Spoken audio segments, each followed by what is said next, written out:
Hello at welcome sa Pinastorya. Sa episode na ito, matatalakay ang mga sensitive topics tulad ng mental health, mga pagsubok, trauma at karahasan na maaaring maging maselan para sa ibang mga listeners. Please listen with care and consider whether these subjects may be triggering for you. Listener discretion is advised. Welcome to Pinastorya. Stories every Filipino should hear. In our last episode, narinig natin ang simula ng kakaibang paglalakbay ni Richard, how a reluctant decision to become a nurse led him to Libya, isang bansa na nasa gitna ng civil war. Sa kabila ng kaguluhan, nanatili si Richard. He built a new life there, navigating gunfire, financial struggles, and the uncertainty of each day. Pero, hindi pa rin nagtatapos ang kwento ni Richard. Ito pa lang ang simula. In today's episode, we dive deeper into the resilience that Richard has built. Hindi lang sa Libya, pero yung mga laban na he fought closer to home.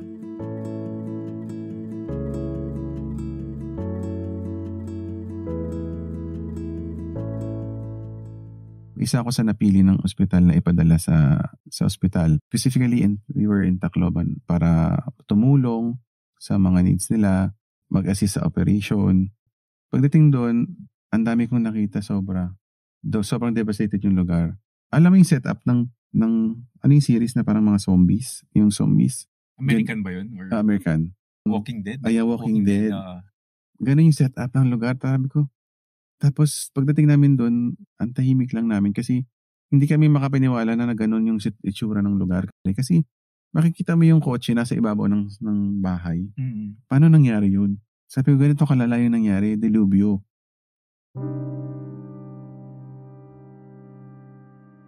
Nakakalungkot kasi ang daming nakikita mga bangkay sa mga daan, ang daming nasugatan, na-injured, nagkasakit, ang daming nagugutom, walang kuryente, yung basic needs hindi ma-provide. Kaya nga nung time na yun, di ba, may mga mall na niransak na nila at pinasok para kumuha ng basic needs sila. It's, ano na yun fighting for your survival na yun Kailangan namin mabuhay Nag-loot na sila sa mga pwedeng makuha na ng pagkain. Malaki rin ang naging kakulangan sa mga pangunahing pangangailangan tulad ng kuryente, tubig at pagkain. Ngunit sa gitna ng kawalang pag-asa, may pambihira pa ring nangyayari, ang bayanihan. Grabe yung bayanihan, yung community. Talagang tulungan Ang nakakatuwa lang doon kasi ang dami mga international help from different countries na nandun yung mga taga-Australia, taga-Israel, taga-China, taga-Korea. They even send a big ship that turned into hospital. Talaga? May ganon, nag-airlift ng pasyente doon Yung ship na yun na malaki, meron silang operating room, meron silang CT scans, MRI. If may mga kailangan na ganong imaging studies, sinesend nila doon. Then if they can treat na rin din doon, ginagawa na nila. So the Red Cross are there. Ang daming mga healthcare workers din. Tapos may mga NGOs din na umiikot-ikot sa iba't ibang lugar. Sila na mismo yung pumupunta bahay-bahay. Ngunit ang natutunan niya sa nangyari sa Tacloban ay higit pa sa kung paano rumisponde sa isang sakuna. It was about the strength of a community, ang lakas ng pagsasama-sama, habang ang lahat sa paligid nila ay nawawasak na. Hindi pa rin dito nagtatapos ang kanyang laban. Mula sa sakuna sa Yolanda, natagpuan niya ang sarili niya sa isa pang nakakatakot na kaganapan. Gera. Winawasak ng civil war ang bansa at bilang isang nurse, he witnessed the very worst of humanity. Pero nakita rin ang katatagan, hindi lang sa sarili niya, pero sa mga taong nakapaligid sa kanya.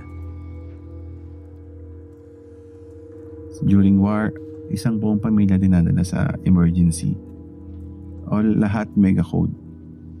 As in, may dadali na tao, putol ang kamay, may dadali na tao, putol ang paa, tapos maya-maya may tumatakbo, kasunod yung paa, kasunod yung kamay, na naiwan, na naputol. Worst is, may dinala sa amin na wala ng brain. Ganon kalala yung gera. Thankfully, hindi naman ako sobrang na-shock. Hindi ko alam. Siguro, naka-adapt na ako sa mga mangyayari. And alam mo yung emergency namin, parang na siyang katayan, ang daming dugo.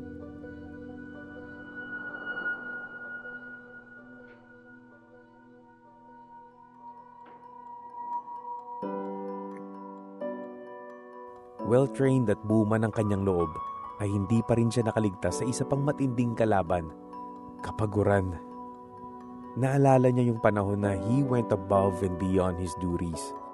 Hawak niya ang buhay ng mga tao at sa mga panahong tulad nito, wala nang oras para matakot. Kailangan lang kumilos.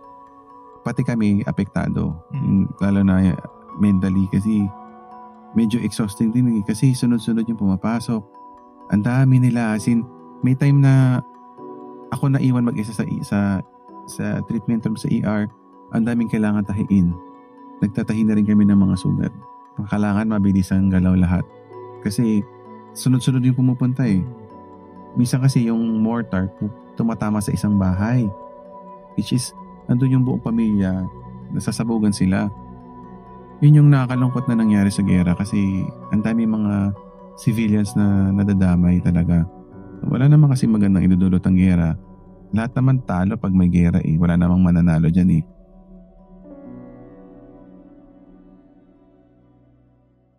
There's no winner in war, sabi nga niya. At tama siya. Walang pinipili ang gera. Lahat talo. Pero sa tromang ito, may natutunan siyang mas mahalaga. Katatagan. Lungsod man na sinalanta ng bagyo o bansang winasak ng gera, na-realize niya na ang tao, kahit ano pang nationality pa, ay may pambihirang kakayang magpatuloy. Magpatuloy para mabuhay, para maka-adapt. Sa pinakamadilim na sandali, kumapit siya sa kanyang pananampalataya. Nakakalungkot kasi daming nawalang buhay, pero doon ko nakita yung pagiging resilient ng mga tao. Hindi lang sa mga Pinoy, pati sa ibang mga nationals. Kung ano yung nangyari, parang kailangan tanggapin, kailangan mag-move on agad. Kasi nasa sitwasyon kami na ang bilis sa mga pangyayari. Parang hindi ka na pwedeng masyadong mag-dwell sa mga nangyari kasi kailangan mo din mag-survive. Ayun yung lesson talaga na natutunan ko doon na yung pagiging resilient ng tao, grabe. Na you have to value your life kasi may mga situations sa isang iglap mawawala. Bigla ka, pwede kang mawala na lang bigla. And we have to make the most out of our time. Iparamdam natin naman natin yung mga mahal natin sa buhay. Habang we are still alive, we have to serve our purpose. Ano ba yung purpose natin sa buhay? I know God will always guide us sa mga battles natin. Hindi nga, totoo nga na hindi ka dapat nagpapa-apekto sa mga nangyayari sa environment mo. You have to choose your battles. Hindi lahat ng masamang nangyari is hindi mo na dapat masyadong dibdibin kasi you have to protect yung mental health eh. Tama. Kung hindi, baka bumigay ka eh.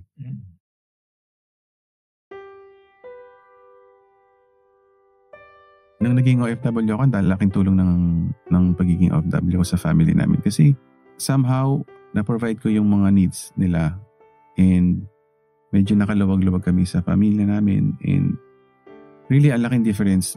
Nakapagpatayo ka ng bahay, nakabili ka ng lupa, and you will do this for your family para i-secure yung future din nila.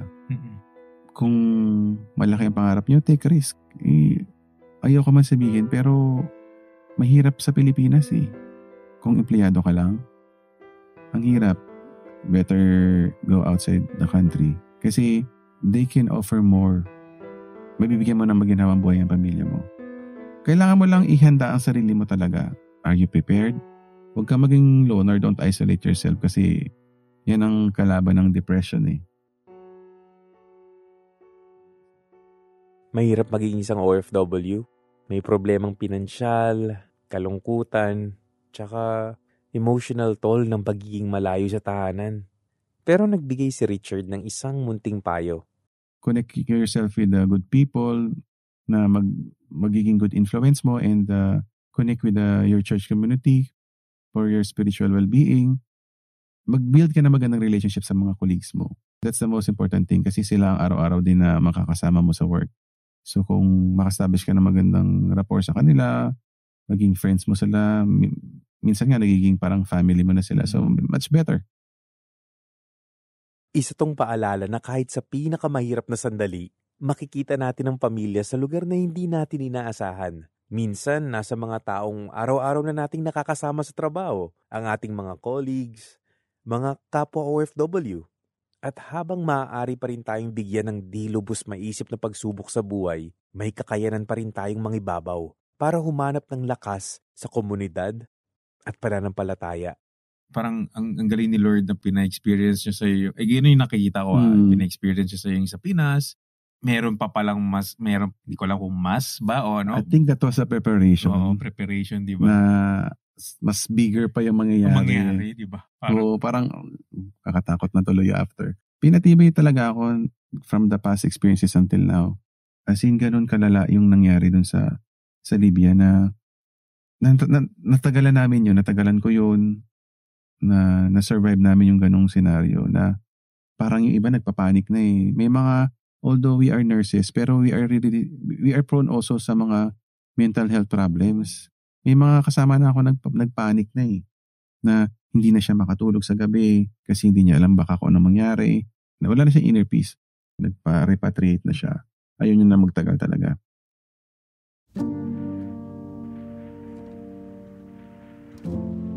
I'm sad about sa mga hindi magandang experience, pero I'm thankful sa experience na yun. Naging mas stronger ako eh. Naging matatag akong tao dahil doon eh. Na parang, sige, ibato mo na sa akin. Tapos, thankful din ako kasi grabe yung spiritual family ko rin dito eh. There's joy inside me kahit may mga hindi magandang nangyayari. Still, I celebrate failures. Kasi I learned from it eh. Totoo. Iba talaga pag rooted ka na sa word ni Lord. Na you always cling to His promises.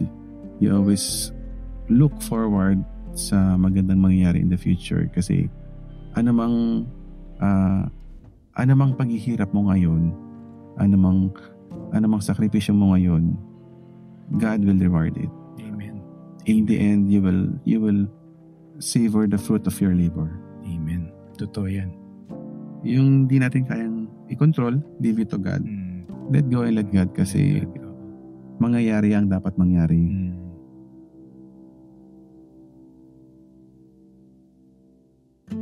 Ang kwentong to ay hindi lang kay Richard. It's a reflection of the strength we see in countless overseas Filipino workers na iniwan ang kanilang tahanan hindi lang para makapagsuporta sa pamilya, kundi maglingkod sa isang dakilang layunin na madalas ay sa harap ng isang di lubos maisip na hamon sa buhay. Habang tinatapos natin ang kabanatang ito, dalhin natin ang mga sinabi ni Richard. God will reward it. In the end, you will savor the fruit of your labor. Maraming salamat po dahil sinamahan niyo po kami.